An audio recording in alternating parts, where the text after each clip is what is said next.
Nagsimula ang kwento bilang isang batang lalaki na nagngangalang Liam ay muling nagkatawang tao sa isang bagong mundo sa hinaharap, at nalaman natin na siya ang nag-iisang tagapagmana ng Banfield Domain. Sa kanyang ikalimang kaarawan, sinabi sa kanya ng kanyang ina na mayroon siyang espesyal na regalo para sa kanya, ngunit nalilito siya habang binubuksan ito dahil hindi niya alam kung para saan ang item. Kaya't inihayag niya na ito ay isang order sheet para sa isang robot na ginawa ng AI, at sinabi niya sa kanya na maaari niyang i-customize ang bawat bahagi nito ayon sa kanyang panlasa.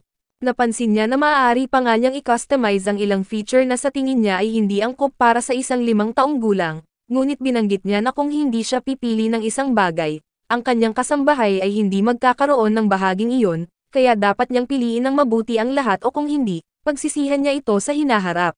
Dumating ang kanyang ama at niregalo niya ang buong domain ng kanilang pamilya kay Liam, na ikinagulat niya at napagtanto niya na siya ang magiging bagong count. Binanggit ng kanyang ama na aalis sila sa Imperial Home Planet at bibigyan siya ng kompletong awtoridad sa lahat. Ngunit bilang kapalit, hiniling niya kay Liam na padalhan sila ng regular na allowance. Pumayag siya sa kanilang kondisyon at umalis sila pagkatapos pumirma sa kontrata, na sinasabi sa kanya na ang kanyang bagong AI mate ang bahala sa kanya. Masaya si Liam sa kanyang bagong buhay dahil nasa kanya na ang lahat ng bagay na maaari niyang hilingin, ngunit plano niyang maging isang masamang Panginoon at samantalahin ang kanyang mga tao. Nalaman natin na nagdusa siya sa kanyang nakaraang buhay dahil nalaman niyang niloloko siya ng kanyang asawa sa kanyang amo. Napagtanto niya na ang kanyang anak na babae ay hindi sa kanya at siya ay na-frame para sa pagnanakaw ng pera mula sa kanyang kumpanya. Ang kanyang kalusugan ay mabilis na lumala pagkatapos noon, at nang ang mga bagay ay tila sa kanilang pinakamasama, isang lalaking tinatawag na Gabay ang lumitaw, na nagtanong sa kanya kung hahayaan niya ang kanyang asawa at amo na makatakas sa lahat. Kaya binanggit niya na gusto niyang maghiganti, at ang makita ang kanyang hilaw na emosyon ay nagpapasaya kay Gabay. Nais ni Liam na magkaroon siya ng pangalawang pagkakataon upang mabuhay siya para sa kanyang sarili at huwag pansinin ang lahat. At sinabi ni Gabay na naroon siya upang muling magkatawang tao sa ibang mundo.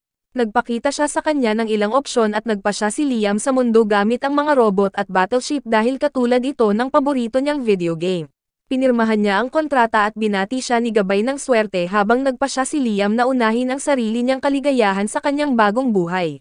Pinasasalamatan ni Liam si Gabay para sa kanyang pangalawang pagkakataon, ngunit nakikita natin si Gabay sa tabi ng kanyang katawan na binabanggit na ang mga taong kapus-palad tulad ni Liam ay karaniwan.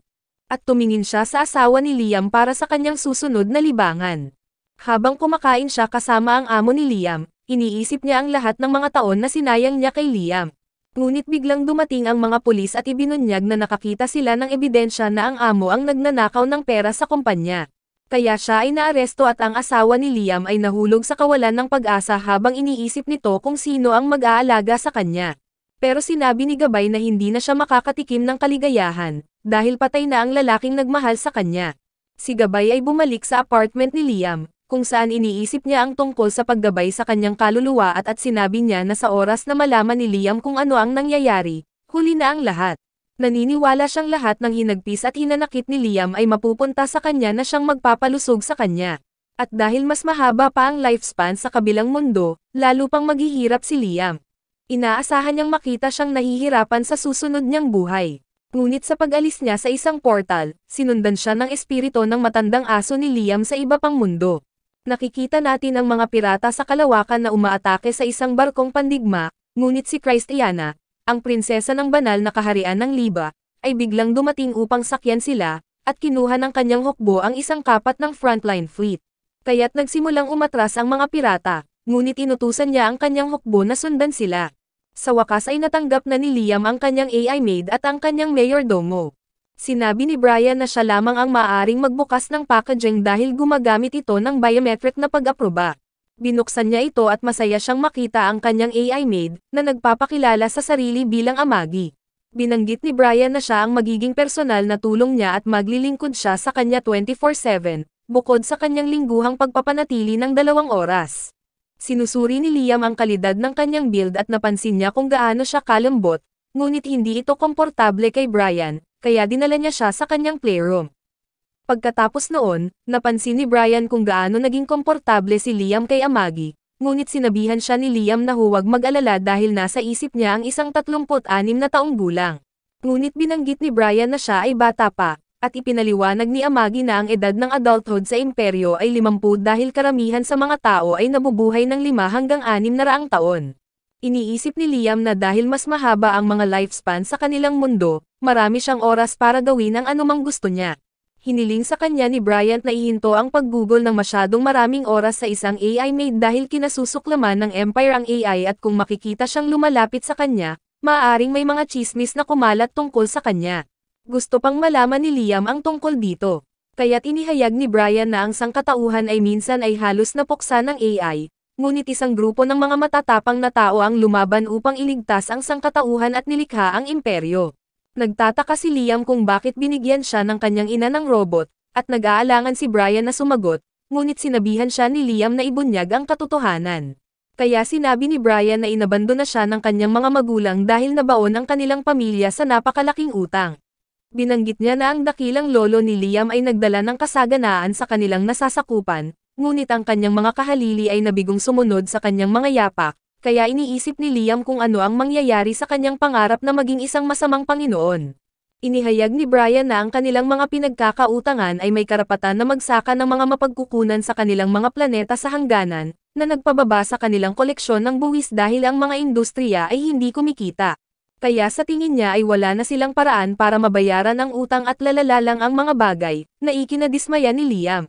Samantala, ang mga karaniwang tao sa planeta ni Liam at talakayin kung paano ang isang 5 taong gulang ay ang kanilang bagong Panginoon at sa tingin nila ay magpapataw siya ng mas maraming buwis, ngunit umaasa ang bartender na siya ay isang mabuting tao. Bumalik kami kay Liam habang iniisip niya kung ipinanganak lang siya ng kanyang mga magulang para mamana niya ang kanilang utang, at sinabi sa kanya ni Brian na totoo ito. Kaya't sinabi niya kay Amagi na pareho silang outcast, at nagmumungkahi siyang magsama-sama, at sasabihin sa kanya na ipapakita niya sa lahat kung sino ang amo. Ngunit tinanggihan niya ang kanyang alok dahil ang paglilingkod sa kanya ang tanging layunin niya, at ipinaliwanag niya na hindi siya isang outcast.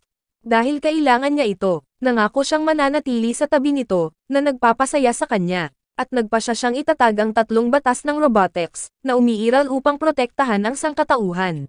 Pero bahagyang binago niya ang mga ito dahil wala na siyang pakialam sa ibang tao. At sinabi niya na ang unang batas ay hindi niya dapat saktan ang kanyang Panginoon at upahintulutan siyang saktan sa pamamagitan ng kanyang hindi pagkilos. Ang pangalawang batas ay dapat siyang laging sumunod sa kanya, maliban kung ang kanyang mga utos ay sumasalungat sa unang batas. At ang huli ay dapat niyang protektahan ang kanyang pag-iral hanggat maaari. Pagkatapos noon, humingi sa kanya si Liam ng mga ideya para pasiglahin ang kanyang domain. Kaya't inihayag niya na kahit na ang kanyang mga ideya sa AI ay maaaring sumalungat sa mga pilosopiya ng Empire, maaari niyang tulungan siya sa pamamahala.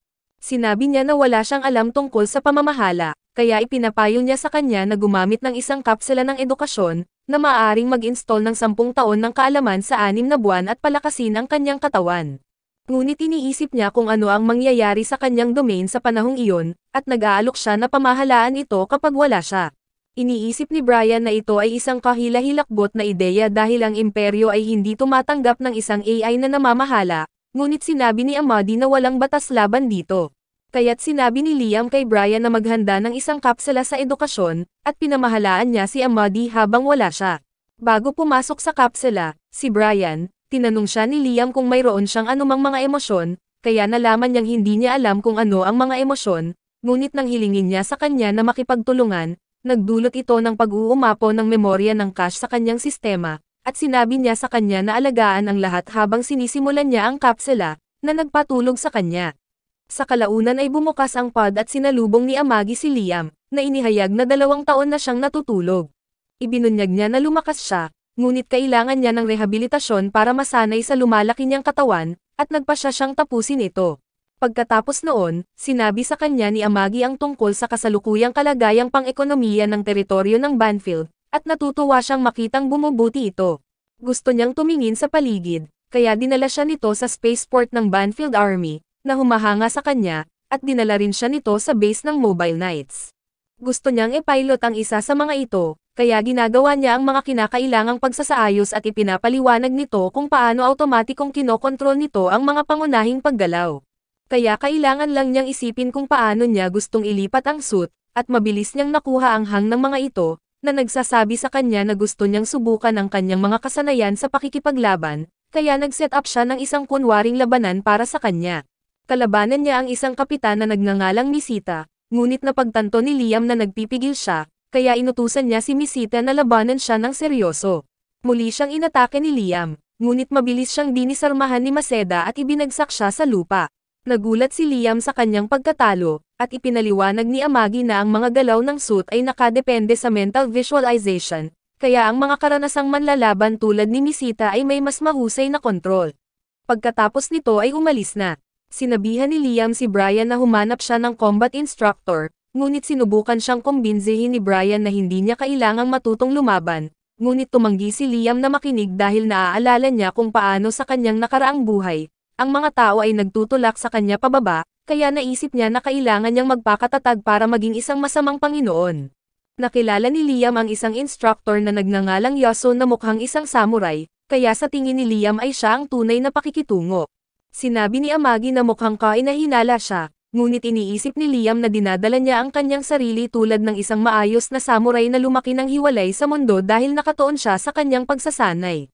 Humihingi sila sa kanya ng isang pagpapakita ng kanyang mga kasanayan, kaya tumayo siya sa gitna ng mga poste na gawa sa kahoy at sinabi kay Liam ang tungkol sa kanyang lihim na pamamaraan na tinatawag na Way of the Flash. Napansin niya na hindi niya ito uulitin, kaya dapat silang bigyang pansin, at sinabi ni Liam kay Amagi na i-record ito. Habang si Yoso ay nasa posisyon, sinimulan niyang ilabas ang kanyang espada, at ang lahat ng mga haligi ay biglang naputol. Kaya namangha si Liam, at tinanong niya si Amagi tungkol sa pagsusuri nito. Ngunit sa kabila ng pagbagal ng pagre-record, wala siyang makitang anuman, kaya naisip ni Liam na napakabilis niya na kahit siya ay hindi maitala ang kanyang paggalaw. Tinanggap niya si Yoso bilang kanyang master, ngunit nalaman namin na pinutol na ni Yoso ang mga post, at ginawa niya ang buong diskarte upang makakuha ng madaling trabaho, na nagpapasaya sa lalaki. Samantala, pinuntahan ni Christiana ang mga pirata para sa usapang pangkapayapaan, ngunit kinukutsa siya ng kanilang pinuno, si Gon, sa kanyang pagdating ng mag-isa. Binalaan siya ni Christiana na ang armada ng alyansa ay handang umatake kung gagawa siya ng hakbang, ngunit bigla siyang nakatanggap ng ulat na pinalibutan ng mga pirata ang kanyang planeta, kaya natarante siya, nagtataka kung paano nila nalampasan ang mga depensa. Ibinunyag ni Gon na may mga miyembro ng kanyang alyansa na hindi tapat sa kanya dahil hindi nila gusto ang kanyang bansa. At nalaman niya na itinuturo ng kanyang escort fleet ang kanilang mga armas sa kanyang barko. Hindi siya makapaniwala sa nangyayari, at ibinunyag ni Gon na binayaran niya sila para ipagkanulo siya, na sinasabi sa kanya na makinig sa kanya kung gusto niyang iligtas ang kanyang planetang tahanan. 3 taon na ang lumipas mula nang magsimula si Liam sa kanyang pagsasanay. Ngunit, hindi pa rin niya magawa ang pamamaraan ng kanyang master, kaya hinihikayat siya ni Amagi na manatili sa mga pangunahing kaalaman, ngunit gusto niyang matutunan ng espesyal na hakbang.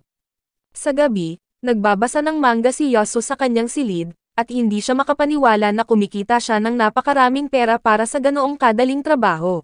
Nais niyang manatili itong ganoon magpakailanman. Ngunit biglang dumating si Liam, kaya mabilis niyang itinago ang kanyang manga at nagseryoso.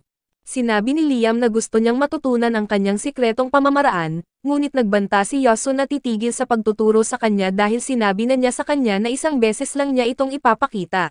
Nagkunwari siyang galit, kaya agad na humingi ng tawad si Liam at nagpas siyang umalis. Pero natutuwa si Yoso na wala na siya dahil hindi niya maituturo ang hindi niya alam. Samantala, nahuli si Christiana ng mga pirata ni Gon, at tinanong niya ito kung ano ang susunod niyang plano. Kaya sinabi niya sa kanya na inihanda niya ang pinakamagandang upuan para sa kanya. Hindi niya naiintindihan ang ibig niyang sabihin, kaya inutusan niya ang kanyang fleet na puntiryahin ang kanyang planeta, at nakiusap siya sa kanya na huminto. Ngunit nagbigay siya ng utos na magpaputok, at pinapanood niya ang kanyang planeta na nawasak. Sa planeta ni Liam, nakita namin na siya ay bigo dahil hindi niya matutunan ang lihim na pamamaraan, at ibinigay sa kanya ni Amagi ang buwanang ulat na nagpapakita sa kanya ng mga graph ng kanilang ekonomiya. Sinabi niya na ang kanilang mga utang ay hindi nagbago, ngunit ang kanilang produksyon at benta ay lumalaki, at siya ay masaya sa pag-unlad. Ngunit sinabi niya na ang paglago ay mas mabagal kaysa sa inaasahan sa mga programa tulad ng welfare. Kaya sinusuri niya ang mga ulat sa pananalapi ng welfare at nakita niya ang ilang mga issue. Kaya ipinatawag niya ang taong namamahala. Sinabi sa kanya ni Liam na alam niyang itinatago niya ang kanyang katiwalian sa pamamagitan ng mga pekeng invoice at pagpapalit ng mga supplier, ngunit patuloy na ipinagtatanggol ng lalaki ang kanyang sarili. Ibinunyag ni Amagi na isang kasong pang-hold up ang binuksan laban sa kanya, ngunit sinisi niya ang kanyang nasasakupan, na pinatay ng walang ebidensya. Naaalala ni Liam kung paano siya nagdusa noong nakaraan niyang buhay, kaya nagalit siya at pinatay kaagad ang lalaki. Sinabihan niya si Amagi na patayin ang lahat ng tiwaling Maharlika, ngunit sa palagay niya ay dapat itong magpahinga dahil ito ang una niyang pagbitay. Laking gulat niya na hindi niya magawang ihulog ang espada, kaya tinulungan siya nitong may baba ito at ipinaliwanag na kung papatayin nila ang lahat ng tiwaling Maharlika, wala silang matitira para gawin ang trabaho para sa kanila. Iminumungkahi niya ang paggamit ng mga manika ng AI para sa pangangasiwa at binibigyan niya siya ng awtoridad na gawin ang anumang gusto niya, na sinasabi sa kanya na wala siyang pakialam sa kanyang reputasyon. Sa bar, pinag-uusapan ng lahat kung paano pinarusahan ni Liam ang mga tiwaling opisyal at pinataas ang compulsory education mula 3 hanggang 6 na taon. Ngunit masaya sila na umuusbong ang negosyo at walang sino man ang makapaghula na makakamit niya ito sa loob lamang ng 5 taon. Gusto ni Liam na suriin ang kanyang pag-unlad pagkatapos na ma-master ang basic sword fighting, ngunit sinabi sa kanya ni Yosu na ang mga standard suit ay pipigil sa kanya na maging tunay na kakaiba, kaya iniisip niya kung mayroon silang alternatibo. At ikinwento sa kanya ni Nasita ang tungkol sa isang personal na unit na ginamit ng kanyang lolo na piloto. Bumabalik kami sa paghahanap ni Yosu ng mga bagay na mapagnanakaw sa storage room dahil alam niyang halos kabisado na ni Liam ang esprimador, kaya sa tingin niya ay malapit na siyang mawalan ng trabaho. Nakahanap siya ng isang lumang robot at sa tingin niya ay magagamit niya ito para linlangin si Liam para mapanatili niya ang kanyang trabaho ng mas matagal. Bumalik kami sa kasalukuyan habang sinasabi ni Liam kay Brian na ayusin ang mobile knight na si Avid. Ngunit hindi maintindihan ni Brian kung bakit ipinipilit niyang gumamit ng mahirap na manual model o kung bakit ilang araw na siyang nag-slashang sa ere. Kaya't sinabi ni Liam na sinusubukan niyang muling likhain ang lihim na pamamaraan ni Yosu at magpapatuloy siya sa pagsasanay hanggang sa makabisado niya ito.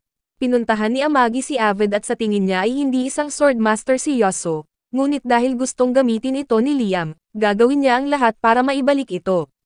Kinabukasan, nakilala ni Liam at Amagi ang inhinyero ng pabrika ng armas na nagngangalang Nias, na tinawagan nila para kumpunihin si Avid. Napansin ni Nias na si Amagi ay isang AI doll, kaya naisip ni Liam na maaaring hindi siya nito gusto, ngunit natutuwa siyang makita ang napakataas na spec ng Android. Dinala nila si Nias kay Avid at nagtataka si Liam kung kaya ba niya itong ayusin. Ngunit, sinabi niya na halos patay na ito, kaya nagmumungkahi siyang bumili ng mas bagong modelo, ngunit tinanggihan niya ang kanyang alok, na sinasabi sa kanya na gusto niyang gamitin ito. Kaya binalaan siya nito na hindi magiging mura ang pag-aayos dahil luma na ito kaya wala silang mga kapalit na bahagi para dito. Ngunit wala siyang pakialam sa gastos, sinasabi sa kanya na gusto niya itong maging perpekto. Kaya natuwa siya at tinanggap ang alok. Sinabi niya sa kanya na bigyan ito ng mga espesyal na galaw tulad ng isang rocket punch, ngunit hindi niya ito naiintindihan, kaya ipinaliwanag niya na ito ay isang nakaistilong hakbang kung saan ang kamao ay lumilipad na parang rocket. Dumating si Yosu at agad na umibig kay Nias, ngunit nang subukan niyang lapitan siya, hindi siya pinansin nito. Dahil abala siya sa pagtalakay ng rocket punch kay Liam, pumayag siyang tuparin ang kahilingan ni Liam, ngunit nagseselo si Yosu, sa pag-aakalang mas gusto niya si Liam kaysa sa kanya.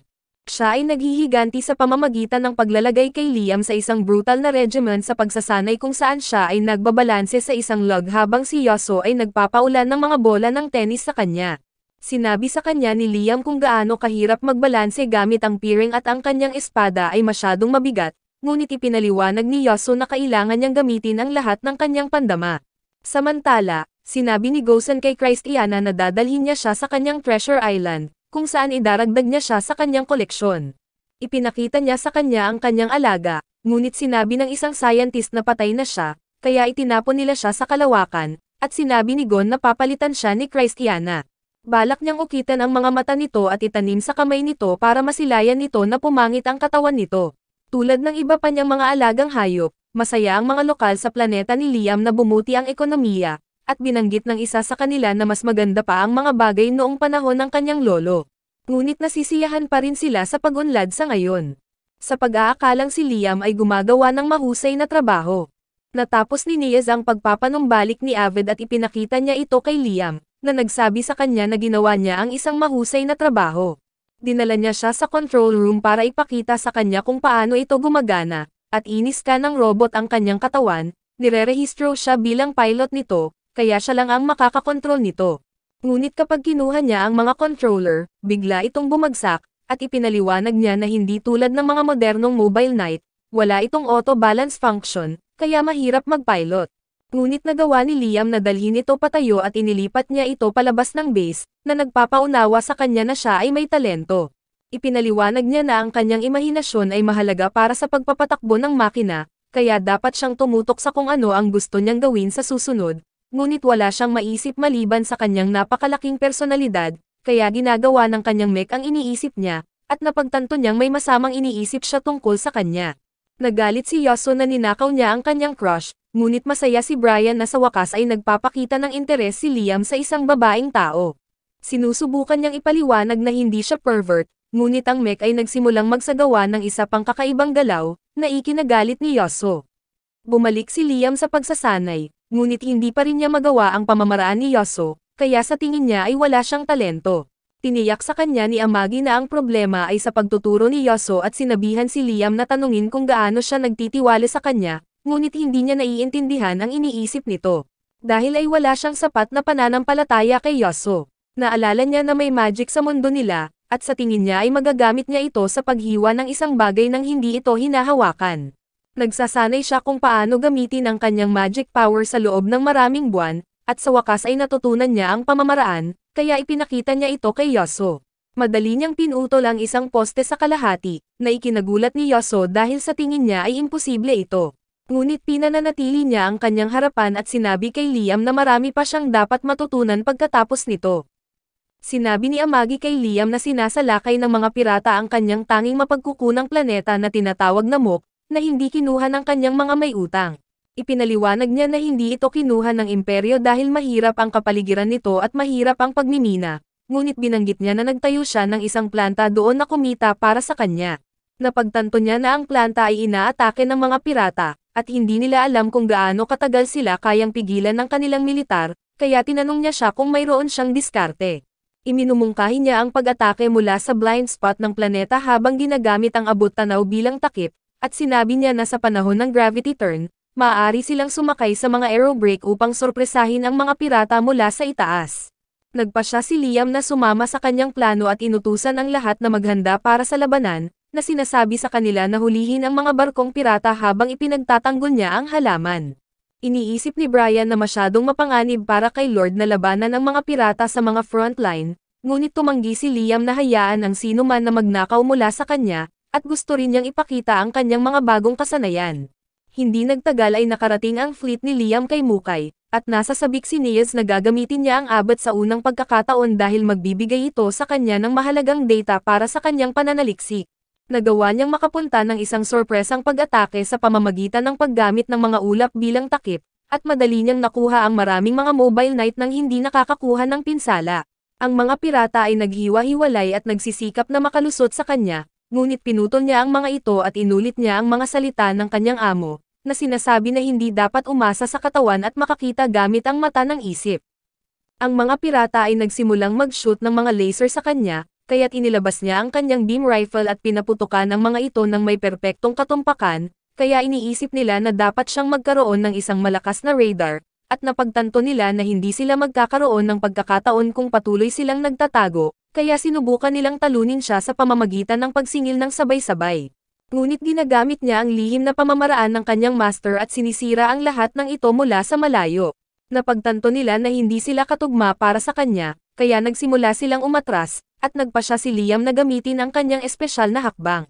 Ngunit sa halip na isang karaniwang rocket punch, isang malaking missile ang naglulunsad patungo sa kanila, na ikinadismaya niya, dahil hindi ito ang nasa isip niya.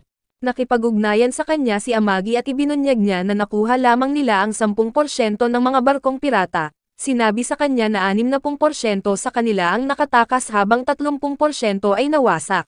Ngunit masaya pa rin siya sa kanilang unang tagumpay, at sinabi niya sa kanya na ito ay salamat sa kanyang napakatalino na diskarte, na nagpapadama sa kanya ng karangalan.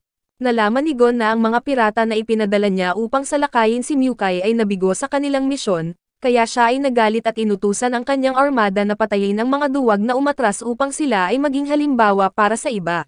Sinabi niya kay Christiana na babalik siya para magsaya kasama niya, at nakita namin na nagawa na niya ang kanyang malupit na mga eksperimento sa kanya.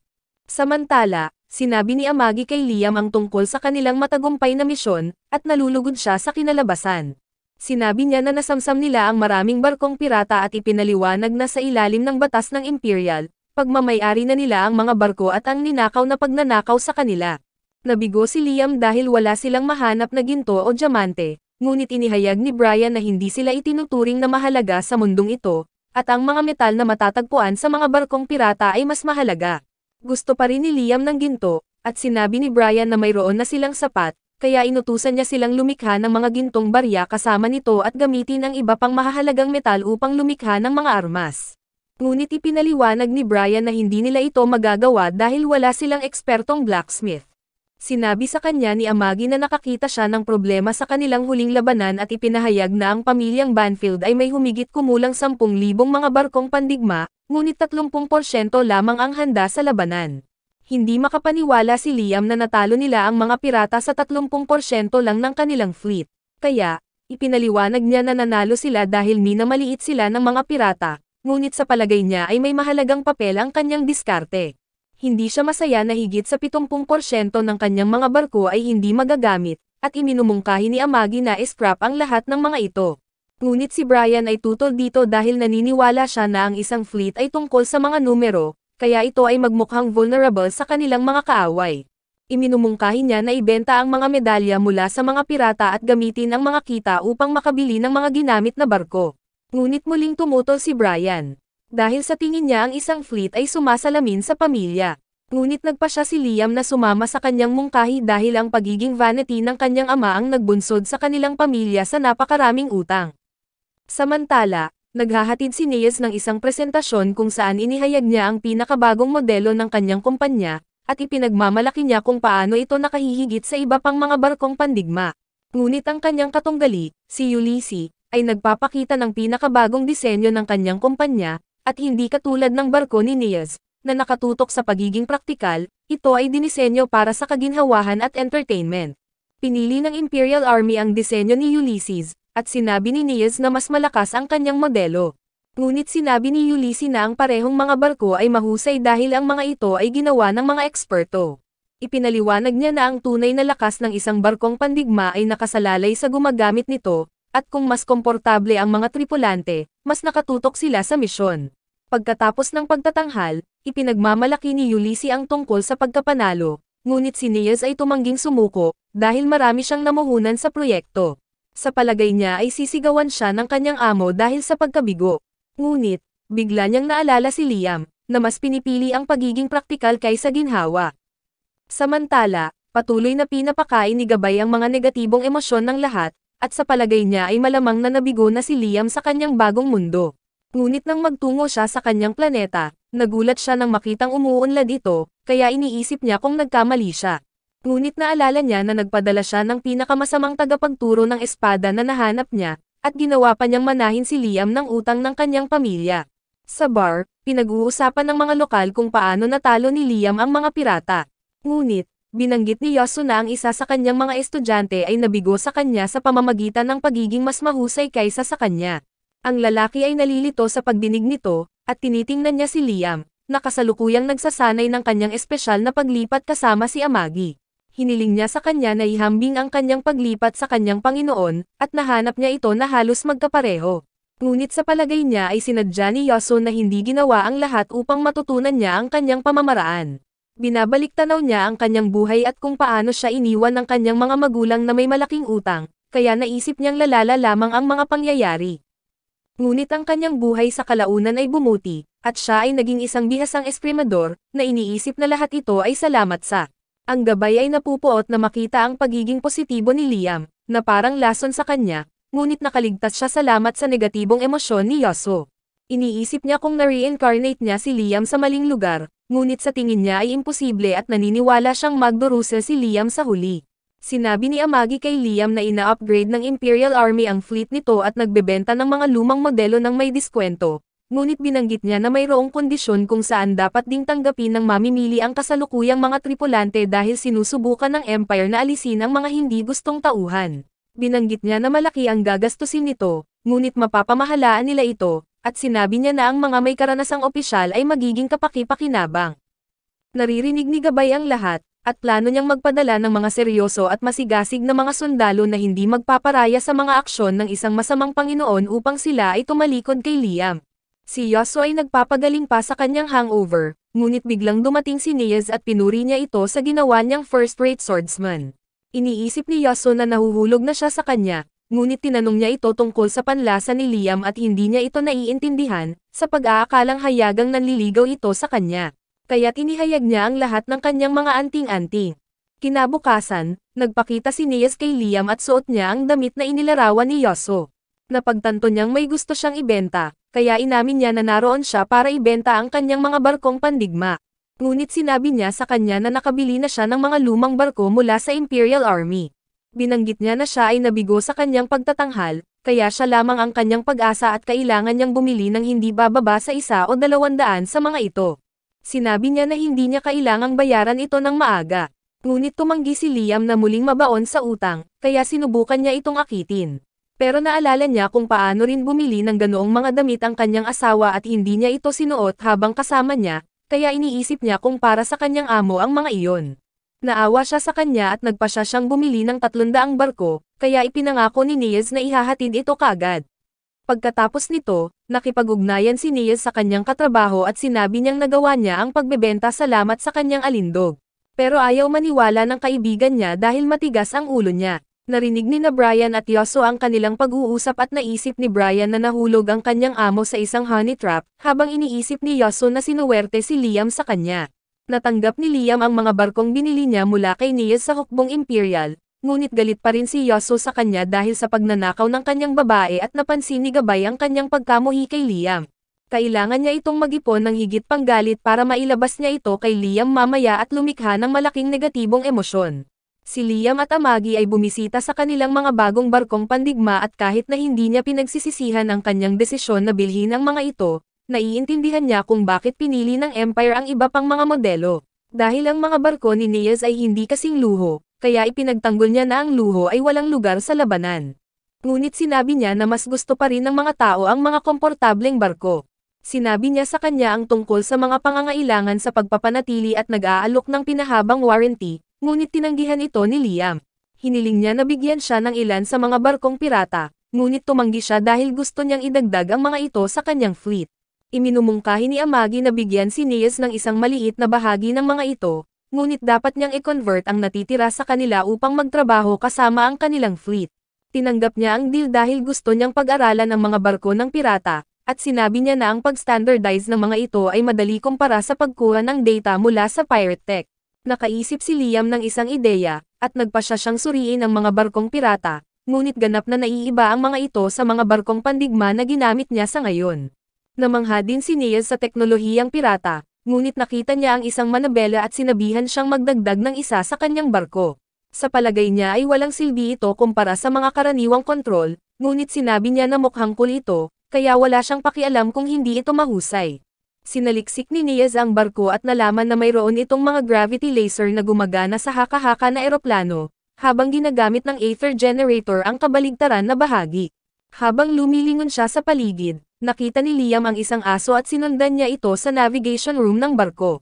Pinalakas ito ni Amagi at ipinaliwanag na itinatala ng navigation room ang bawat rutang dinaanan ng barko, na nagsasabi sa kanya na umuulan sa buong Empire. Ngunit napapansin niya na sa tuwing matatapos nila ang pagnanakaw sa isang planeta, lumiliko sila sa isa sa mga tarangkahan sa hangganan ng Empire, kung saan nakikipaglaban ng imperyo at iba pang mga bansa.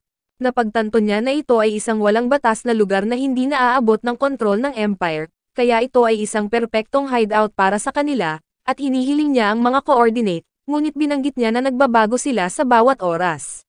Ngunit sinabi niya na tila may pattern at iniisip na ang hideout ay hindi isang maliit na rogue planeta, ngunit dahil sa kakaibang orbit nito, imposibleng maabot ang base nang hindi alam ang eksaktong lokasyon nito. Naniniwala si Liam na hindi ito isang base, ngunit isang treasure island kung saan itinago ng mga pirata ang kanilang ninakaw, at nagpasya siyang pumunta sa isang treasure hunt. Samantala, nakilala ni Gon ang mga nakaligtas sa naunang labanan ni Liam, at laking gulat niya na natalo sila sa mababang ranggo na Maharlika. Inutusan niya ang kanyang mga tauhan na maghanda para sa digmaan laban sa Banfields, ngunit bago umalis, pinatay niya ang mga pirata na natalo kay Liam. Naghahanda ang fleet ni Liam na salakayin ang Treasure Planet, ngunit sinabi ni Amagi sa kanya na kailangan nilang dumaan sa Domus Warp Gate upang marating ang Pomona Gate malapit sa hangganan.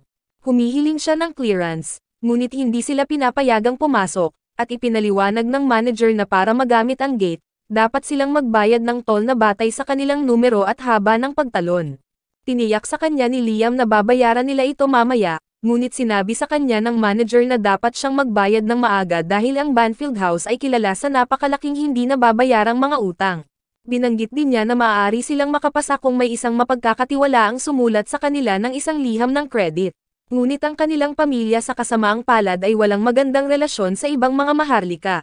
Sinusubukan ni Liam na kumbinsihin siya, ngunit hindi siya nakikinig, kaya nagpasya siyang kausapin siya ng personal, at hindi sigurado si Amagi kung magkakaroon ito ng pagbabago, ngunit tiwala si Liam sa kanyang kakayahan sa pakikipagayos. Samantala, narating ni Gon at ng kanyang fleet ang Pomona Gate, nagpaplanong mag-warp sa Domus Gate at sirain ang lahat ng itinayo ni Liam. Pinuntahan ni Liam ang manager, ngunit tumanggi siyang pumasa ng walang bayad, kaya nagsinungaling siya na kailangan niyang makilala ang kanyang ina, na nasa kritikal na kondisyon.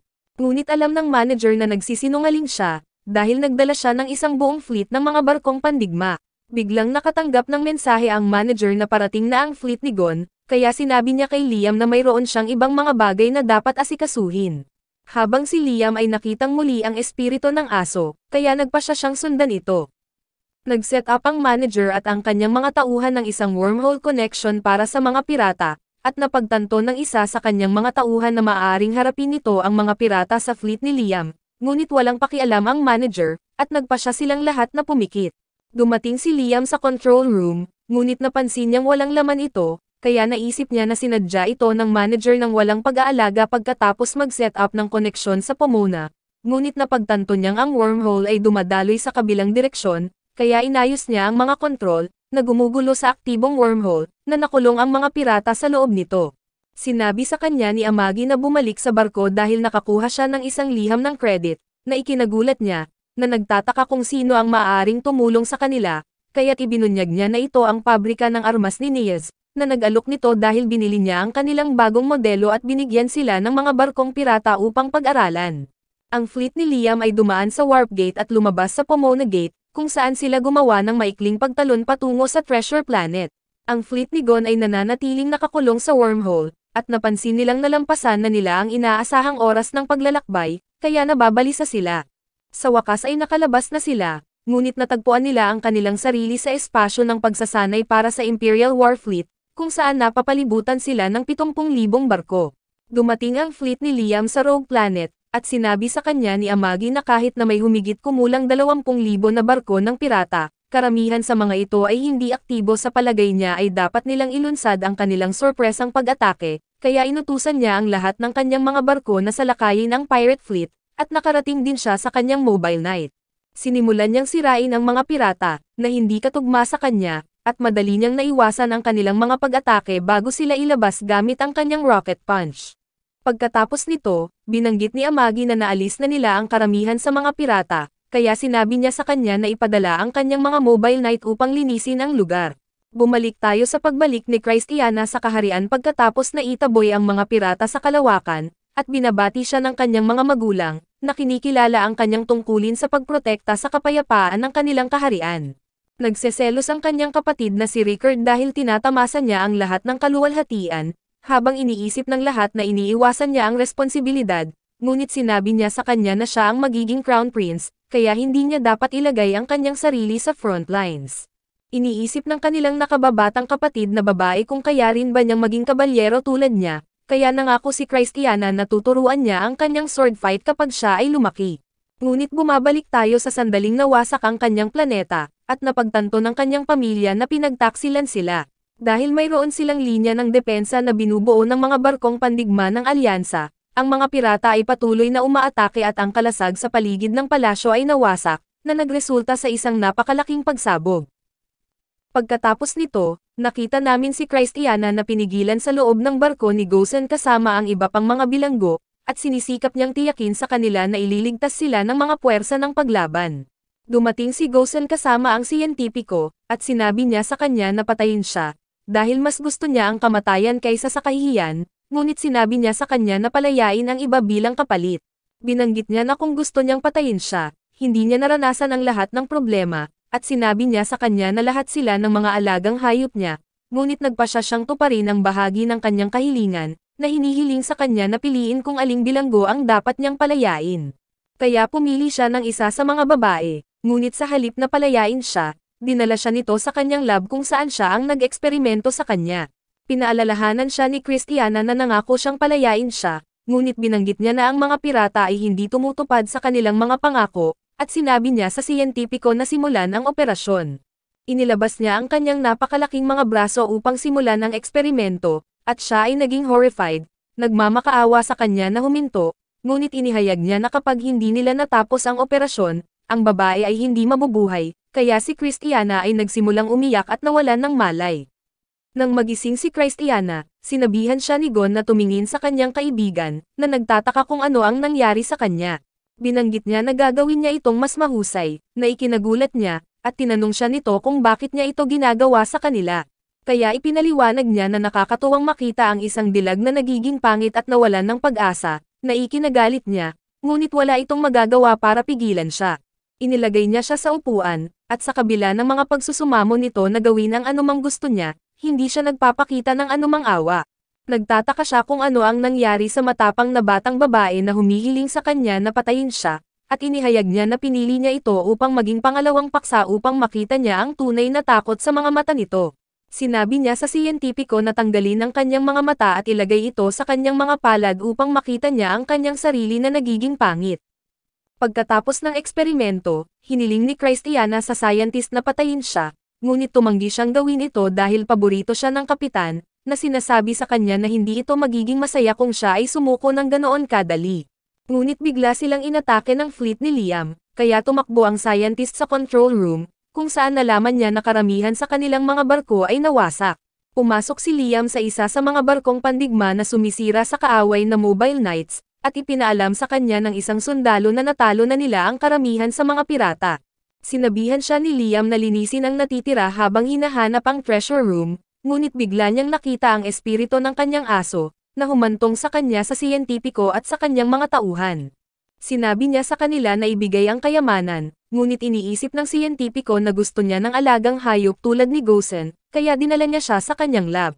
Ang mga tauhan ni Liam ay nagpupumilit na panatilihing kalmado ang kanilang sarili matapos masaksihan ang gayong nakakasakit na tanawin. At habang nakikita ni Liam si Christiana, sinabi ng siyentipiko na siya ang paborito ni Gon. Nagsimula siyang ipagmalaki ang tungkol sa kanyang nilikha, ngunit naaalala ni Liam kung paano siya nagdusa sa kanyang nakaraang buhay at binaril ang siyentipiko. Aalis na siya, ngunit tinanong siya ni Christiana kung sino sila, kaya nagpakilala siya, sinabi sa kanya na kinuha niya ang kontrol at pinatay ang scientist na nagpahirap sa kanila. Nagsimula siyang umiyak at nagmakaawa sa kanya na patayin siya kasama ng iba pang mga paksa dahil hindi na sila mabubuhay bilang tao pagkatapos ng kanilang pinagdaanan. Ngunit tumanggi itong gawin ito at sinabi sa kanya na ililigtas niya siya. Sinabi niya sa mga gwardya na magdala ng mga medics, at tinanong siya ng isang sundalo kung talagang ililigtas niya sila, dahil ang pagpapanumbalik ng kanilang mga katawan gamit ang elixir ay katawa-tawa na mahal. Sinabi ni Liam na labag ito sa kanyang mga prinsipyo ng pagiging isang masamang Panginoon, ngunit hindi niya maaaring baliwalain ang mga ito, at sinabi sa kanya ni Amagi na natagpuan nila ang kayamanan kaya hindi nila kailangang mag-alala tungkol sa gastos. Samantala, patuloy na pinapakain ni Gabay ang negative emotions, ngunit hindi siya kontento, kaya gusto niyang makita ang paghihirap ni Liam. Dumating si Nies upang makilala si Liam at binabati niya ito sa kanyang tagumpay, ngunit upang ipagdiwang, hiniling niya sa kanya na bumili ng mga barkong pandigma mula sa kanya. Binanggit niya na ginulat niya ang mga pirata habang ang kanilang pangunahing armada ay wala, kaya hindi sila nagdusa ng maraming pagkalugi at hindi na nila kailangan ng higit pang mga barko. Ngunit ipinaalala niya sa kanya na binigyan siya ng isang letter of credit na nakatulong sa kanya na makarating doon. Kaya nagpasya siyang bumili mula sa kanya, tinanong si Amagi kung kaya nilang bumili ng mas maraming barkong pandigma gamit ang kayamanan. Kaya't sinabi niya sa kanya na pagkatapos magbayad ng mga utang at may santabi ang administratibong budget, kaya nilang bumili ng isa pang 5,000 barko. Pinasalamatan siya ni Niels sa pagbili ng libu-libong barko at tumakas, ngunit hinabol niya ito, sinabi sa kanya na hindi siya sang-ayon doon. Sa bulwagan, iniisip ni Yoso kung anong dahilan ang dapat niyang gamitin para makakuha ng mas maraming pera mula kay Liam, ngunit huminto siya nang makita niya si Niels, na nagpaalam sa kanyang manager tungkol sa pagbebenta ng 5,000 barko. Nagsinungaling siya sa kanya na ginawa niya ang deal pagkatapos isakripisyo ang kanyang pride, na ikinagalit ni Yoso, at hinanap siya ni Liam. Ngunit tinawag siya ni Yoso sa labas, dahil gusto niyang parusahan siya sa paghabol sa kanyang babae. Nilagyan niya ng piring ang mga mata ni Liam at pinabigat ang kanyang espada bago naglunsad ng daan-daang bola patungo sa kanya. Nabigo siyang ipagtanggol ang kanyang sarili, ngunit mas pinalakas ni Yoso ang intensity, na sinasabi sa kanya na magdudulot siya ng kahihiyan sa Way of the Flash kung hindi niya maalis ang mga ito. Iniisip ni Liam na imposibleng magdepensa laban sa napakaraming pag-atake. Ngunit, sinabi sa kanya ni Yoso na walang imposible sa kanilang mundo, at napagtanto ni Liam na maaari siyang gumamit ng mahika upang ipagtanggol ang kanyang sarili. Gumagawa siya ng mahiwagang kalasag sa paligid niya na nagpapalihis sa lahat ng bola at sumisira sa mga drone na bumaril sa kanya. Namangha si Yoso sa nagawa ni Liam, ngunit nag-aalala siyang baka mapatay siya ni Liam kapag nalaman niyang manloloko siya dahil pinapatay niya ang mga tiwaling opisyal at pirata. Kaya sinabi niya kay Liam na wala na siyang maituturo sa kanya. Ngunit, dapat niyang ipagpatuloy ang pagsasanay sa kanyang sarili. Pinipilit niyang ipagpatuloy ang kanilang mga aralin, ngunit sinabi ni Yoso na si Liam ay hindi maaaring umasa sa kanya magpakailanman, at siya ay umalis pagkatapos ideklara na si Liam ay isang master ng Way of the Flash, na nagpaparangal sa kanya. Tumakbo si Yoso sa takot habang nililingon ni Liam ang lahat ng pag-unlad na nagawa niya, at muli niyang pinasalamatan ang taong muling nagkatawang tao sa kanya. Si Liam ay hindi nasisiyahan sa kanyang pag-unlad dahil gusto niyang maging isang mapang-api na pinuno na nasisiyaang panoorin ang kanyang mga nasasakupan na nagdurusa, at nakita ni Brian na ito ay isang kakaibang ambisyon. Sinabi ni Liam na gusto niyang bayaran ang kanyang utang at iniisip ni Amagi na pera ang pinag-uusapan niya. Ngunit ipinaliwanag niya na gusto niyang bumawi sa kahihiyan na naranasan niya sa kanyang nakaraang buhay. Binanggit ni Brian na magtatagal sila para makuha ang eksaktong halaga ng kayamanan ng pirata dahil napakaraming pagtatasa na dapat gawin. Pero masama ang loob ni Liam na hindi siya pinapansin. Iniisip ni Liam kung ano ang kinakailangan upang maging isang masamang Panginoon, at naniniwala siyang natutunan na niya ang espesyal na pamamaraan ni Yoso. Kaya isa na siyang master swordsman. Pero kulang pa rin siya sa pera at babae. Isang mangangalakal na nagngangalang Thomas ang dumating mula sa Henfrey Trading Company, at pinasalamatan niya si Liam sa pagkatalo sa mga pirata. Binigyan niya si Liam ng ginto bilang gantimpala, na nagpapasaya sa kanya, at iniisip niya kung ano ang kailangan ni Thomas bilang kapalit. Ipinaliwanag niya na ang kanyang kumpanya ay dumadaan sa mapanganib na espasyo upang magsagawa ng kalakalan, kaya humingi siya ng 100 barko mula sa armada ni Liam upang samahan sila dahil natatakot sila na atakihin sila ng mga pirata.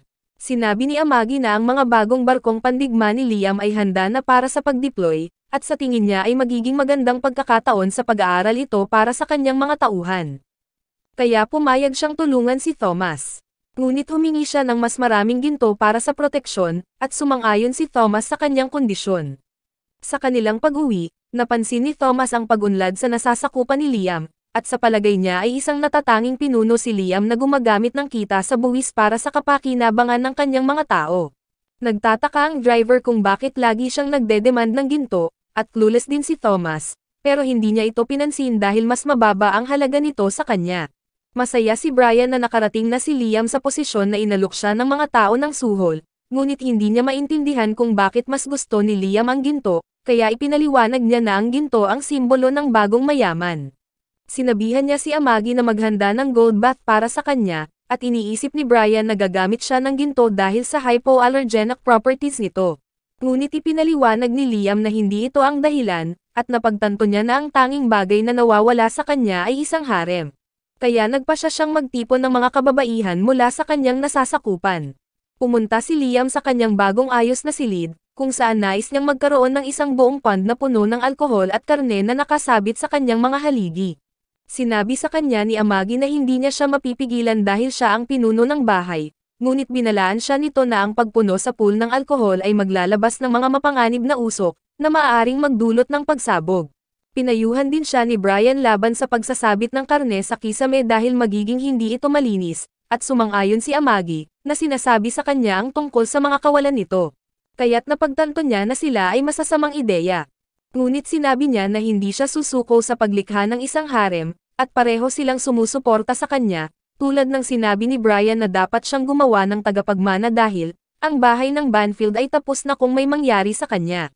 Sinabi niya sa kanila na mag-invite ng magagandang babae at personal niyang pipiliin ang mga gusto niya. Kaya tinanong siya ni Brian kung gaano kalaki ang kanyang harem. Sa palagay niya ay sapat na para sa kanya ang 100 babae, ngunit nagtataka si Brian kung paano siya makontento sa 100 lamang, at sinabi sa kanya ni Amagi na pumili siya ng 10,000 kandidato. Sa palagay niya ay mag-invite siya ng kahit 1,000 babae, ngunit nababaliw siya dahil sa tingin niya ay walang kabuluhan ang magkaroon ng ganoon karami. Ipinaliwanag ni Brian kung paano makatutulong sa kanya ang pakikipag-ugnayan sa iba't ibang babae na mahanap ang isa na tunay niyang nakakaugnay, na nagpapaalala sa kanya na hindi pa siya nakasama ng babae.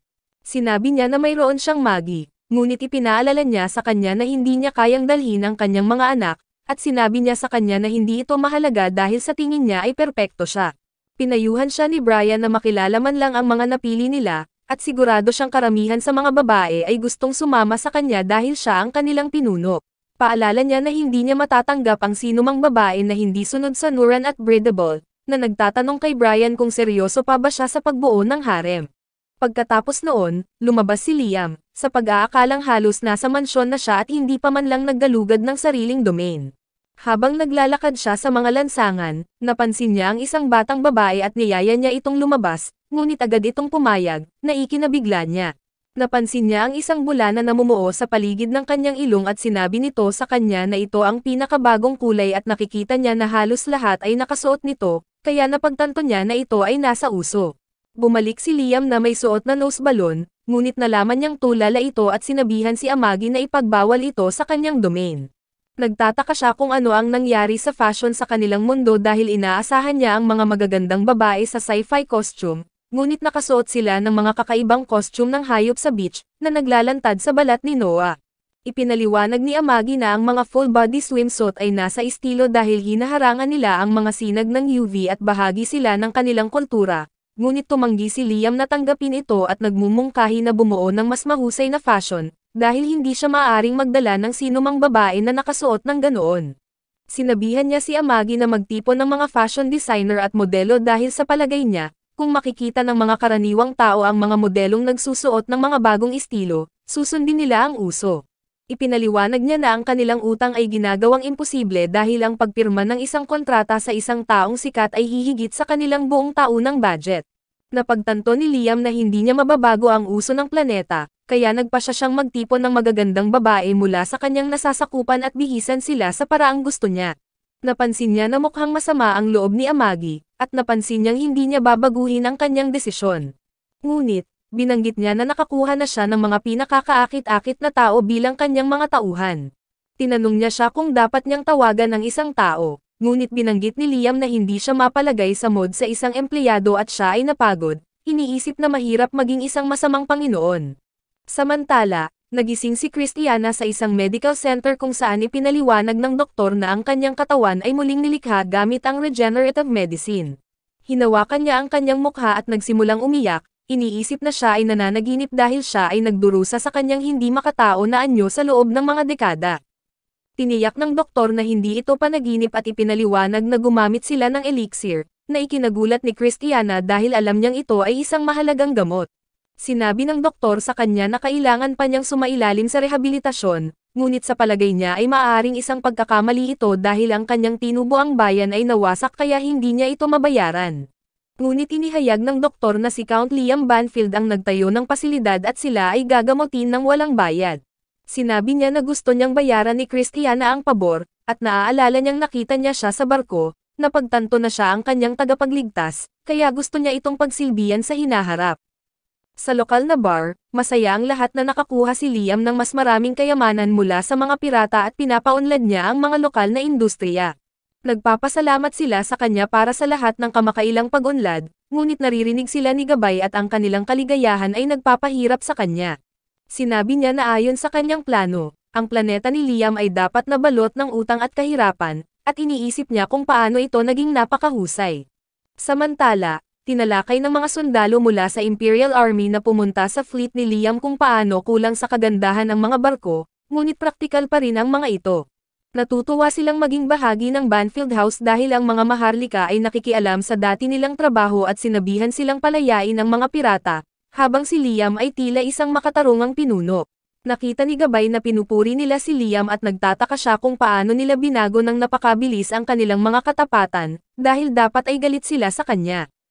Masaya si Yoso sa reward na natanggap niya mula kay Liam, ngunit habang nagpapahinga siya, laking gulat niya nang marinig ang balita tungkol sa Admiral ng Imperial Fleet, na bumati kay Liam sa kanyang tagumpay kamakailan. Itinuro niya kay Yoso ang kanyang tagumpay sa pagtuturo sa kanya ng paraan ng flash, ngunit nagagalit ito dahil gusto niyang mamuhay ng ordinaryong buhay na malayo sa spotlight. Hindi makapaniwala si Gabay na naging dalubhasang esprimador si Liam dahil nagpadala siya ng pinakamasamang instructor para sanayin siya, at sa palagay niya ay hindi ito makatuwiran. Samantala, nakikita natin ang mga pirata ng kalawakan ng Gosen na muling nagsama-sama pagkatapos tumakas sa Imperial Fleet, at hiniling ligon ang ulat sa kanilang mga numero. Kaya't sinabi sa kanya na humigit kumulang 30,000 barko ang natitira, habang ang 2,000 barko na ginamit nila bilang mga decoy ay nawala sa Imperial Army. Nagalit siya sa administrasyon ng Warp Gate dahil ipinadala nila siya sa lugar ng pagsasanay ng Imperial Army, at nagpasya siyang atakihin sila. Ngunit biglang dumating si Gabay at na-brainwash niya si Gon, sinabihan siyang salakayin si Liam dahil siya ang tunay na kalaban. Nagalit si Gon na inatake ni Liam ang kanyang Treasure Island, at inutusan niya ang kanyang mga tauhan na lumipat patungo sa teritoryo ng Banfield, na sinasabi sa kanila na sirain ang sino mang lalaban. Samantala, sa mansyon ni Liam, tinutulungan siya ng kanyang mga bagong AI mate na kumain, ngunit napansin ni Amagi na hindi siya mukhang masaya. Sinabi niya sa kanya na iniisip niya kung ano ang magiging hitsura ng pagkain ng masamang Panginoon, ngunit hindi niya ito naiintindihan, kaya inilarawan niya ito bilang kinasasangkutan ng masigasig na pagtawa sa mga nasasakupan habang ang mga babae ay pinipilit na maghain ng alak at karne. Iniisip niya kung gusto pa nitong magsabit ng karne sa kisame, o kung gusto niyang bumuo ng isang bundok ng karne, ngunit sinabi niya sa kanya na sayang ang pagkain. Sinabi niya na maaari nilang imbitahan ang mga opisyal para sa hapunan. Ngunit hindi niya gustong pag-usapan ang trabaho habang kumakain siya, kaya sa palagay niya ay kailangan niya ng isang babae na sasamahan siya sa kanyang pagkain, ngunit sa palagay niya ay hindi niya ito magugustuhan, kaya ipinaliwanag niya na hindi siya isang babae, ngunit isang AI robot, na nagsasabi sa kanya na hindi niya kayang dalhin ang kanyang mga anak, ngunit tinanong niya kung may gusto ito sa kanya kung siya ay interesado sa pamantayan. Gustong makasama ang kanyang buhay, kaya't sinisiguro niya sa kanya na kahit wala siyang emosyon, ang kaligayahan niya ang kanyang pangunahing prioridad. Pagkatapos noon, binigyan siya ni Amagi ng isang detalyadong ulat tungkol sa kanilang ekonomiya, at binanggit niya na sa pagtaas ng pagbabayad ng utang, nagbabayad sila ng mas kaunting interes, ngunit nagtataka siya kung gaano kalaki ang kanilang utang dahil kahit ang kayamanan ng mga pirata ay hindi sapat upang mabayaran ito. Sinabi niya sa kanya na ang kanilang ekonomiya ay unti-unting bumubuti at malapit na nilang bayaran ang lahat ng kanilang utang, ngunit sinabi niya na hindi siya maaaring maging isang masamang Panginoon dahil dito. Iniisip niya kung ano ang gusto nitong gawin bilang isang masamang Panginoon, kaya sinabi niya sa kanya na gusto niyang pataasin ang mga buwis at pahirapan ang lahat, ngunit sinabi niya na hindi ito magiging sustainable sa mahabang panahon. Ipinaliwanag niya na kung maghihirap ang ekonomiya ng kanilang rehiyon, maaapektuhan nito ang kanilang kakayahang magbayad ng kanilang utang, na nagpapaalala sa kanya kung paano siya na-trauma ng mga debt collector sa kanyang nakaraang buhay. Iniisip niya kung hindi ba siya kontento sa kanyang buhay, kaya ipinaliwanag niya na hindi iyon ang kaso dahil mayroon siyang pera at kapangyarihan na dumadaloy sa kanyang paraan, at nasa tabi niya pa nga siya. Sinabi niya na kahit na hindi niya maintindihan ang mga bagay tulad ng ambisyon at pangarap, palagi niya itong susuportahan, na nagpapasaya sa kanya. Samantala, nililinas ng mga AI mate ang silid, ngunit sa tingin nila ay nag-aaksaya sila ng kanilang oras sa paglilinis ng mga inabanda ng kwarto, at nagtataka sila kung bakit ginawa ito ni Liam gamit ang max specs. Sa tingin nila ay kahanga-hanga siya dahil pinangalanan niya silang lahat at nakikilala niya ang mga ito sa kabila ng kanilang hitsura. Binanggit ng isa sa kanila na nang subukan niyang kopyahin ang hairstyle ng isa pang kasambahay, tinawag siya ni Liam sa kanyang pangalan at tinanong kung bakit siya gumaya sa ibang kasambahay. Ibinunyag niya na naitala niya ang lahat at pinapanatili niya ang video bilang kanyang personal na kayamanan, ngunit inutusan siya ni Amagi na tanggalin ito dahil maaaring makapinsala ito sa kanyang reputasyon. Nagtataka ang isa sa mga kasambahay kung ayos lang bang maging malapit sa kanya si Amagi, dahil ayaw ng mga tao sa Empire sa AI, kaya ipinaliwanag niya na hindi niya ito pinili at sumusunod lang siya sa utos ng kanilang amo. Nagmadali si Brian upang sabihin kay Liam na nagdeklara ng digmaan ang mga pirata sa kanila at ang kanilang mga barko ay nagtitipon na sa gilid ng sistema. Ngunit kakaiba si Liam na sa halip na direktang umatake, ang mga pirata ay nagdideklara muna ng digmaan, kaya naisip ni Amagi na maaaring dahil sa pagsalakay nila sa Treasure Island. Naniniwala siya na naghihiganti sila, kaya gusto nilang takutin siya, sabihin sa kanya na hindi sila makontento sa pagpatay lamang sa kanya. Nagpatawag si Liam ng isang pagpupulong kung saan sinabi ni Brian sa lahat na may malaking bounty sa pinuno ng mga pirata ni Gon, at nabanggit niya na hiniling ni Gon ang lahat ng kanilang mga ari-arian at mga hostage bilang bahagi ng kanilang pagsuko, ngunit ikinagalit nito si Liam dahil ninanakaw ni Gon ang kanyang pangarap na maging masamang Panginoon. Pinayuhan siya ng isa sa kanyang mga opisyal na makipag-ayos, at idinagdag ni Brian na ang mga kaaway ay may humigit kumulang 30,000 binagong barkong pandigma habang mayroon lamang silang 5,000 na barkong pandigma. Iniisip ng general na ang mga numero ay hindi lahat, at walang garantiya na ang mga pirata ay mananatiling mapayapa kung sila ay sumuko, ngunit ang opisyal ay nag-iisip na hindi sila mananalo sa pamamagitan ng pakikipaglaban sa mga pirata, kaya nagmumungkahi siyang maghintay para sa mga reinforcement ng Imperial Army. Hindi interesado si Liam na kunin ang mga ito dahil kahit na may malaking bounty si Gon sa kanyang ulo, hindi sapat na ipagsapalaran ang lahat at harapin ang 30,000 barko. Binanggit ni Amagi na sinuri niya ang data ng barkong pirata at batay sa kanyang mga kalkulasyon, mayroon lamang silang 3.8% na tsansa na manalo laban sa kanila. Nais ni Brian na ang kumpanya ni Niaz ay natapos ang kanilang pinakabagong armas upang magkaroon sila ng pagkakataong ipagtanggol ang kanilang sarili, ngunit biglang dumating si Gabay at lahat ay nag-freeze maliban kay Liam. Inihayag ni Gabay na tinawag niya ang mga pirata at ipinaalala niya kay Liam ang tungkol sa utang ng kanyang pamilya, na sinasabi sa kanya na magagamit niya ang kayamanan ng mga pirata upang bayaran ito. Sinabi ni Liam na nakuha na niya ito, ngunit binanggit ni Gabay na ito ay isang maliit na bahagi lamang, na sinasabi sa kanya na nagdadala sila ng isang mas malaking kayamanan at ang pagkatalo sa kanila ay magkakaroon din ng malaking karangalan. Si Liam ay nasa sabik na si Gabay ay nagplano ng lahat para sa kanya, at pagkatapos niyang umalis, sinabi ni Liam sa lahat na maghanda para sa digmaan laban sa mga pirata. Iniisip nila na siya ay walang ingat dahil wala silang mga mapagkukunan upang harapin ang napakalakas na kaaway, ngunit wala siyang pakialam, na sinasabi sa kanila na sundin ang kanyang mga utos. Pumunta si Gabay sa isang panaderya kung saan sinubukan niyang kainin ang pagkabigo ng isang batang babae habang nauubos ang paborito niyang croissant bago siya lumiko. Ngunit nabigo ang kanyang plano nang magdala ang staff ng isa pang tray ng bagong lutong croissant. Kaya siya ay nagalit, ngunit tiniyak niya sa kanyang sarili na mayroon pa rin siyang Liam, na malapit nang tuparin ang kanyang pagkauhaw sa mga negatibong emosyon. Nakipag-ugnayan si Amagi kay Brian at nalungkot siya na noong nagsimulang umunlad ang kanilang mga domain, inaatake sila ng mga pirata. Sinabi sa kanya ni Amagi na hindi pa sila natatalo sa labanan, at kahit na maliit ang kanilang tsansa na manalo, mas mabuti pa rin ito kaysa sumuko kay Gon dahil kilala niyang puksain ang mga planeta. Nais ni Gabay na mahuli si Liam ng mga pirata upang siya ay maging laruan ni Gon at ang kanyang pasasalamat ay mauwi sa puot, na inaabangan ni Gabay na kainin. Nalaman ni Gon na ang fleet ni Liam ay nakaayos sa isang defensive formation, na humahanga sa kanya, at sinabi niya sa lahat na sino mang makahuli kay Liam ay makakatanggap ng dobleng gantimpala. Samantala, si Liam ay naiinip habang naghihintay sa kanyang kaaway na gumawa ng unang hakbang, ngunit sinabi sa kanya ng mga sundalo na hindi nila kayang maging walang ingat dahil limitado ang kanilang mga mapagkukunan. Nagtataka siya kung paano sila nahihirapan, kahit na hindi pa sila nagsisimulang mag-away. Kaya ipinaliwanag ng isang sundalo na sa kalawakan, ang makita ang kaaway ay nangangahulugan na sila ay nasa malapit na labanan. Bigla silang nabalisa ng babala na 500 barko ang umaatake sa kanila mula sa itaas. Ngunit nalaman ni Liam na ang mga barko ay pag-aari ng mga sundalong sumuko matapos matalo ng mga pirata. Napagtanto ni Liam na mga pon lang sila, at nalaman namin na ang sinumang mahuhuli ng mga pirata ay papatayin kapag sumuway sila sa utos, kaya wala silang pagpipilian kundi ang lumipat ng panig. Naisip ni Amagi na hindi sila dapat magtiwala sa mga sundalo na nagbago ng panig at sumali sa mga pirata, kaya nagpa siya si Liam na paalisin sila.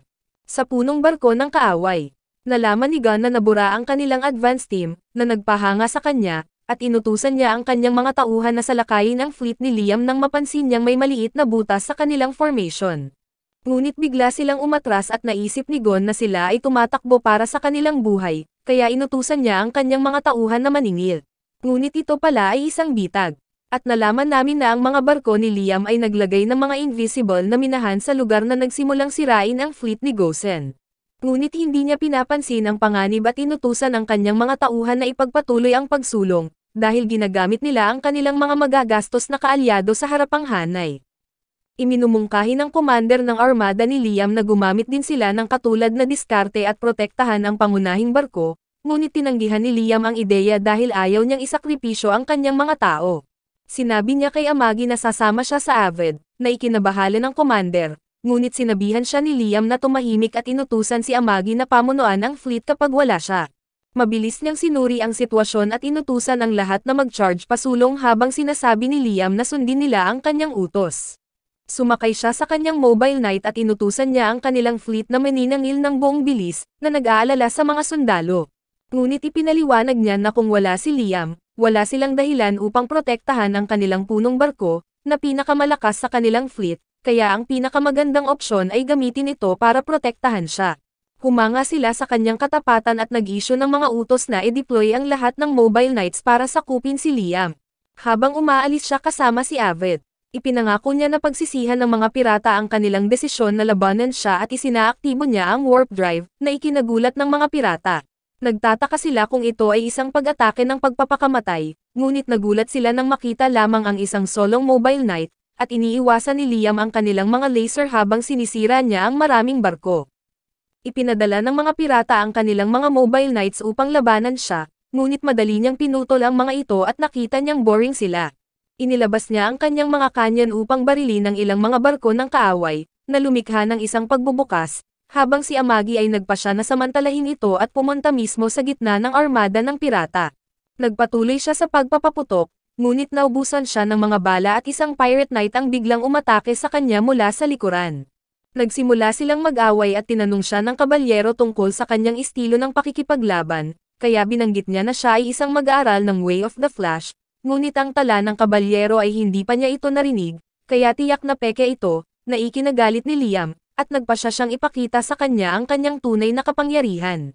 Tinapos niya siya sa kanyang espesyal na paglipat, ngunit sa lalong madaling panahon ay napagtanto niya na kung papatayin niya ang lahat, walang sino man ang natitira upang ipalaganap ang kanyang pangalan sa buong universo, kaya isinasaalang-alang niyang iligtas ang ilan sa mga bihasang mandirigma. Hindi makapaniwala si Gon kung gaano kakayanin ng isang kawawang bahay na kumuha ng skilled knight na ikinagalit ni Liam dahil mahirap sila.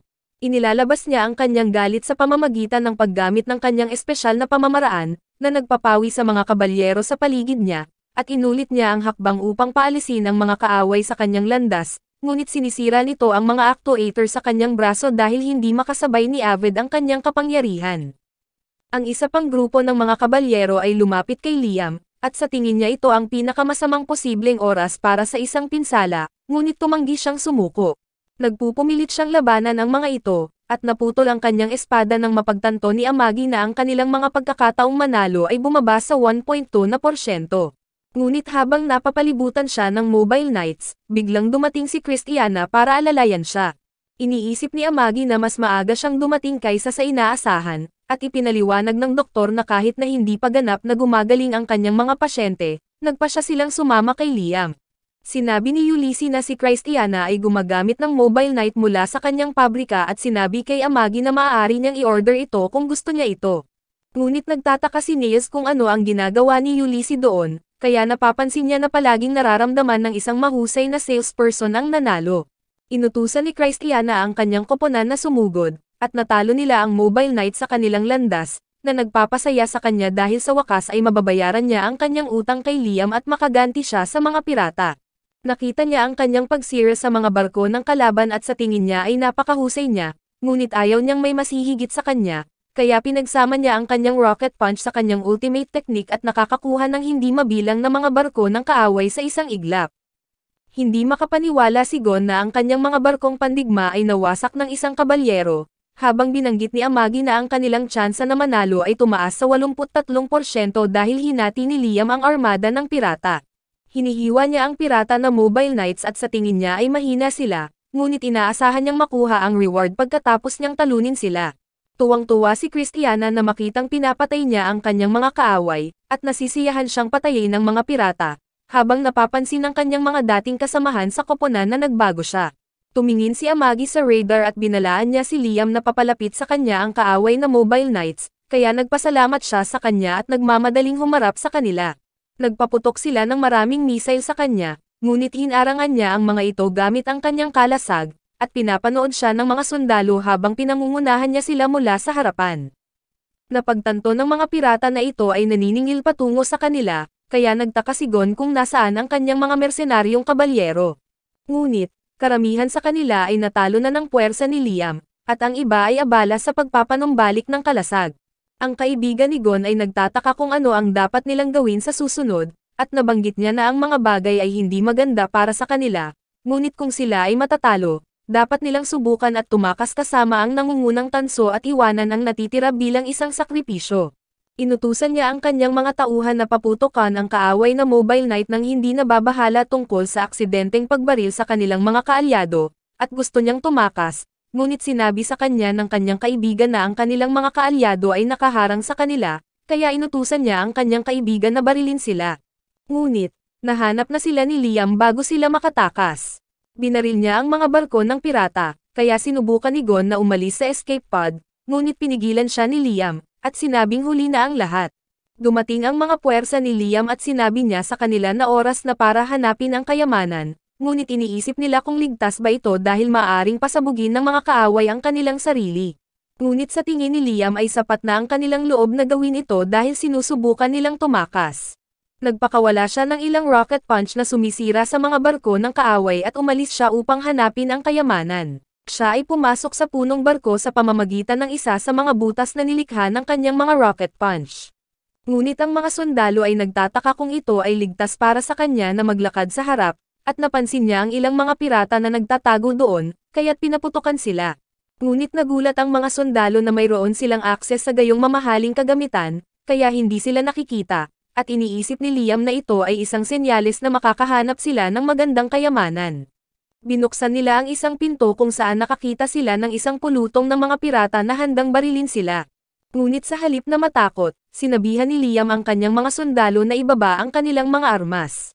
Sinabi ng pinuno na dati silang naglilingkod sa mga sakim na maharlika na hindi naiiba sa mga pirata dahil sila rin ay mga sakim na degenerate. Hinahamon niya si Liam na labanan sila, ngunit nilagpasan niya sila at ginamit ang pamamaraan ng kanyang master. Sinabi niya sa kanyang mga tauhan na lumipat, ngunit nag-atubiling sila at ang mga pirata ay biglang pinutol, kaya napagtanto ng kanyang mga sundalo na naglilingkod sila sa isang hindi kapani-paniwalang master. Patuloy na pinaalis ni Liam ang mga pirata sa kanyang dinadaanan, at hindi nagtagal ay nakarating siya sa control room ng punong barko ni Gon. Ngunit pinagtaksilan na ni Gon ang kanyang mga kaibigan. Upang makatakas, pinatay ni Liam ang lahat maliban sa pangalawang pinuno ni Gosen, na nag-aalok na ipakita sa kanila ang kayamanan, na nagsasabi sa kanila na napilitan siyang magtrabaho para kay Gon. Nakiusap siya kay Liam na patawarin siya at sinimulan siyang lagyan ng butter, ngunit pinutol ni Liam ang kanyang ulo. Nakita ni Gabay na sinira ng mga puwersa ni Liam ang armada ng mga pirata, na nagtataka kung paano siya naging napakalakas, at nakaramdam siya ng sakit dahil nagpapasalamat si Liam sa kanya. Nagpasya siyang bigyan si Gon ng mga espesyal na kapangyarihan upang labanan niya si Liam, at nabanggit niya na sumasalungat ito sa paraan ng paggawa niya ng mga bagay, ngunit sa palagay niya ay wala siyang ibang pagpipilian. Sinubukan ni Gon na tumakas, at isinasaalang-alang niya ang pagmamakaawa para sa kanyang buhay. Ngunit alam niyang mapapapatay lang siya kapag ginawa niya iyon. Dumating si Gabay at binigyan niya ng madilim na kapangyarihan si Gon, na ginawa siyang halimaw na ang katawan ay mas malakas kaysa metal.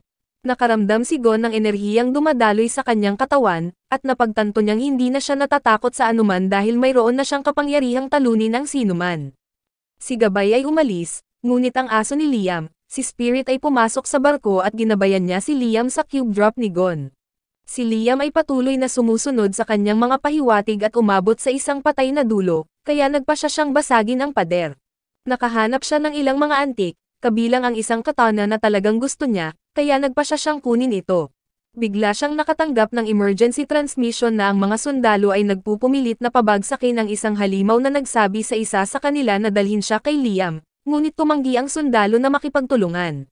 Biglang inatake ni Liam si Gon gamit ang kanyang espada at nabali ito dahil matigas ang balat ni Gon na parang metal, kaya inilabas niya ang kanyang bagong katana.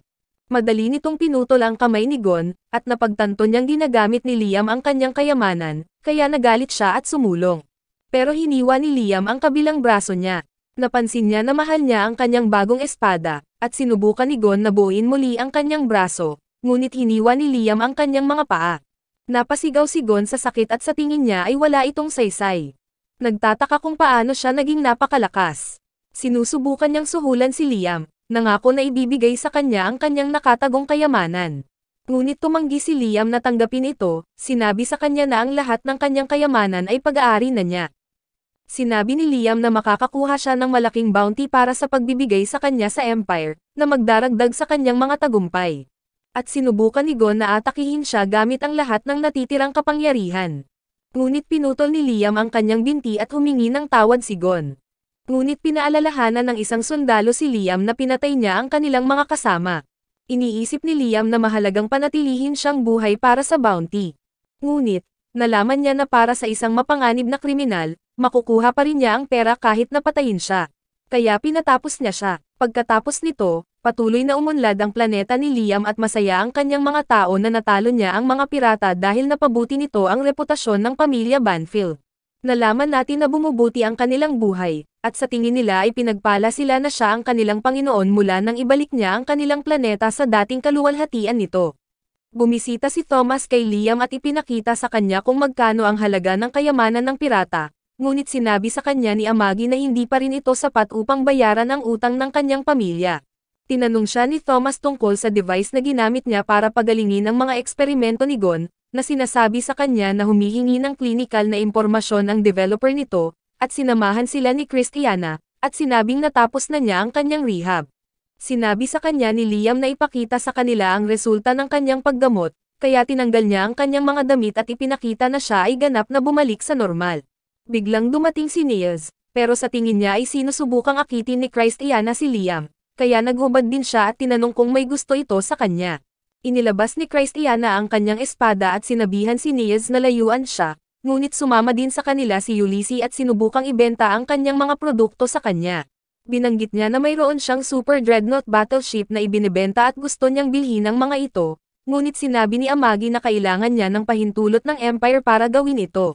Patuloy ang pag-aaway ni Niels at Christiana dahil sa kanya, at masaya si Brian na makita ito dahil napapaligiran na si Liam ng mga totoong babae.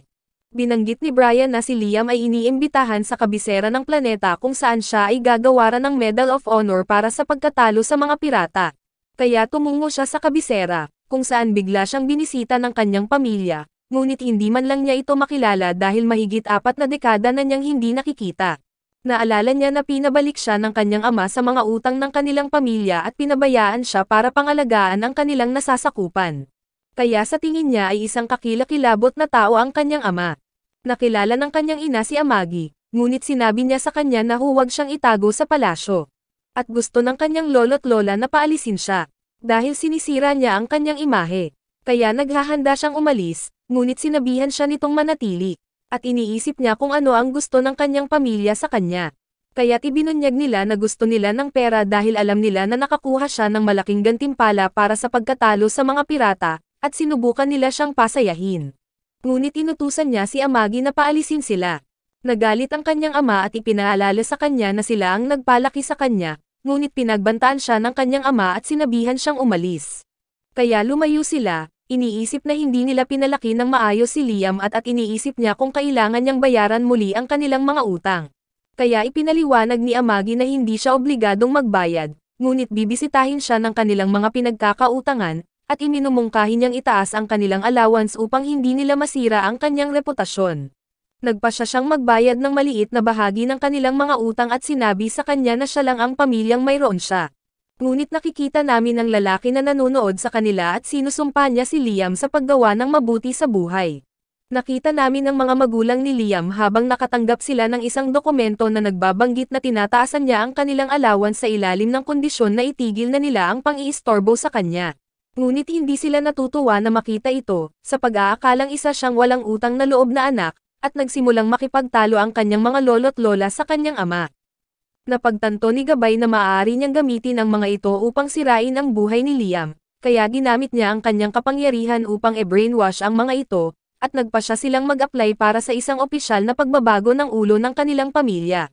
Sa tingin nila ang pinakamahusay na paraan upang maalis ang kanilang mga problema ay ang alisin si Liam sa kapangyarihan at lumikha ng isang bagong tagapagmana upang makontrol nila ang kanyang mga ari-arian. At sa tingin ni Gabay ay malapit nang matugunan ni Liam ang kanyang wakas. Samantala, nakita ni Amagi ang asong si Spirit na dumaan sa isang pinto, kaya't inis kanya ang silid, na pagtantong nasa loob ang pamilya ni Liam. Narinig niya ang kanilang pag-uusap at napagtanto na pinaplano nilang paalisin si Liam, kaya nagpa siya siyang lumipat. Pagkatapos nito, nakilala ng pamilya ni Liam ang Emperor, na tumanggi na baguhin ang ulo ng kanilang pamilya dahil sa tingin niya ay karapat-dapat si Liam sa posisyon. Sinabi ng kanyang ama na si Liam ay nagdala ng kahihiyan sa kanilang pamilya sa pamamagitan ng pagdadala ng AI doll sa palasyo, ngunit ipinaalala sa kanila ng Emperor ang tungkol sa kanyang kamakailang mga nagawa, na sinasabi sa kanila na siya ay isang mahusay na pinuno. Idinagdag ng Emperor na hindi siya maaaring parusahan para sa pag-iingat ng mga manika, at binanggit na nagbabayad siya ng kanyang mga buwis sa oras, kaya siya ay isang malaking asset sa Empire. Nangako ang kanyang ama na magbabayad siya ng buwis pagkatapos niyang pumalit, ngunit walang tiwala sa kanya ang emperador dahil hindi niya natupad ang kanyang mga obligasyon noong siya ang nasa poder. Para sabihin sa kanya na wala siya kumpara kay Liam, binalaan siya ng emperador na huwag subukan ang anumang bagay na walang ingat, na nagbabantang alisin siya kapag may nangyari kay Liam, at lumayo siya kasama ang kanyang pamilya. Tinanong ng emperor si Amagi kung nasiyahan siya, at nalaman namin na nakipagkasundo siya sa kanya kung saan ipagtatanggol niya si Liam, ngunit ang gantimpala para sa pagkatalo sa mga pirata ay gagamitin upang bayaran ang kanyang overdue na buwis. Alam niyang sapat na ang halaga para mag-order ng mga barkong pandigma ng Super Dreadnought, at binigyan niya ng pahintulot si Liam na bilhin ang mga ito. Dahil alam niyang kikita ang imperyo sa pagbebenta. Ngunit tinawag niya itong tulala at ipinaliwanag na hindi niya kailangang humingi ng tulong sa kanya para protektahan si Liam dahil hinding-hindi niya hahayaang palitan siya ng isang sakim na tanga. Pagkatapos nito, sinabi ni Liam kay Amagi na pagod na siya sa pagpunta sa mga party, ngunit binanggit niya na matanda na siya ngayon, kaya kailangan niyang umalis sa tabi nito. Ipinaliwanag niya na ang publiko ay napupuot sa mga android, kaya ang kanyang reputasyon ay magdurusa kung mananatili siya sa kanya, na nagpapaalala sa kanya tungkol sa unang batas na ibinigay niya sa kanya, na hindi kailanman maglalagay sa kanya sa panganib.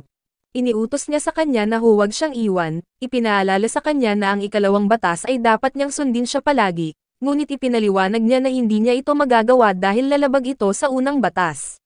Sinabi niya na nasiyahan siya sa oras na magkasama sila dahil itinuring siya nito bilang isang tao. Ngunit ipinaalala niya sa kanya ang tungkol sa ikatlong batas, na palaging protektahan ang kanyang sarili.